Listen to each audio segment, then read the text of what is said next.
We've just witnessed history being made. Only 22 times in our nation's history has the House of Representatives presented and delivered articles of impeachment to the Senate. Only twice in our nation's history has a cabinet member been impeached by the House. The stakes of this impeachment are not some technical violation of law, but rather an enormous and growing threat to the lives and safety of millions of Americans. Every year, under Joe Biden and Alejandro Mayorkas, we have seen millions of illegal aliens crossing into this country. Alejandro Mayorkas actively aided and abetting the criminal invasion of this country by criminal drug cartels and illegal aliens, and the consequences have been day after day after day migrants dying. 853 in the last year. The consequences have been day after day after day, little boys and little girls being brutalized by human traffickers. The consequences have been day after day after day, hundreds and even thousands of women being sexually assaulted by human traffickers. The consequences, which the House managers read out loud in the articles of impeachment, have been enriching the Mexican drug cartels to a level never before seen in history. In 2018, the drug cartels made roughly $500 million from human trafficking. In 2022, they made $13 billion. The single greatest friend the human traffickers have ever had has been Joe Biden and Alejandro Mayorkas.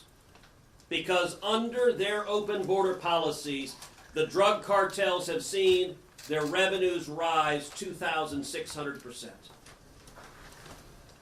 Every week, we see another horrific crime committed by criminal illegal aliens that Joe Biden and Alejandro Mayorkas continue to release. Laken Riley, beautiful 22-year-old woman in Georgia, a nursing student, just out for a jog. Like so many other women are out for a jog today, believing they live in a country where their safety will be protected, and it should have been.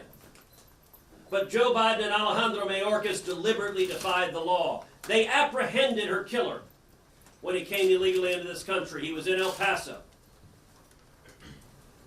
Had Joe Biden and Alejandro Mayorkas simply followed the law, they would put him on a plane and float him back to Venezuela, and Laken Riley would still be alive. But they didn't. They defied the law. They let him go. And he went to New York City, another sanctuary city, where he was apprehended again, this time for endangering the safety of a child. If New York City had simply followed the law, if they'd put him in jail, Laken Riley would still be alive. But again, New York City let him go, and this murderer came down to Georgia and beat Laken Riley to death with a brick. Jeremy Caceres, a 2-year-old little boy in Prince George's County, Maryland, just miles from where we are right now, murdered by an illegal alien Joe Biden and Alejandro Mayorkas released. And just a couple of weeks ago, we saw another tragic case. We've discovered that Alejandro Mayorkas and Joe Biden aren't simply allowing millions of illegal aliens in at our southern border, they're actually flying them in from their home countries. Over 320,000 last year, including one individual they flew from Haiti to Boston, Massachusetts.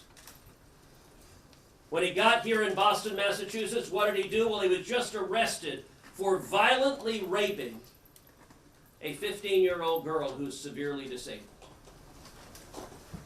The consequences of this open border invasion are enormous, and interestingly enough, what you just saw is apparently terrifying. The men and women, the House managers who are here, and thank you for your service coming here, scare the living daylights out of Chuck Schumer and the Democrats.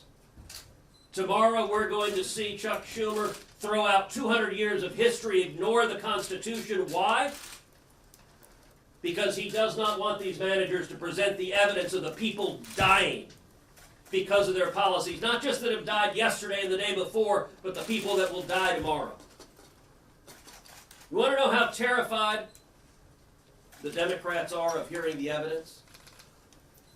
Everyone recognizes the single most endangered Democrat senator on the ballot this year is Jon Tester from Montana.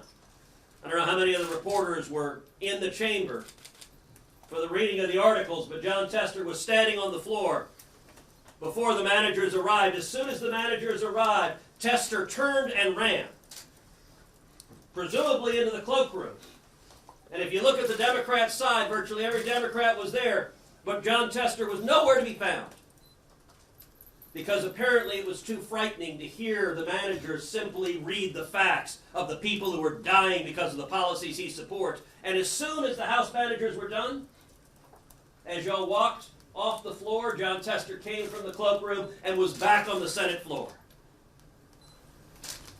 When sitting Democrat senators have to go into witness protection, it tells you they cannot defend their inhumane policies. The Senate has a clear obligation under the Constitution and 200 years of precedent. We need to hold a trial.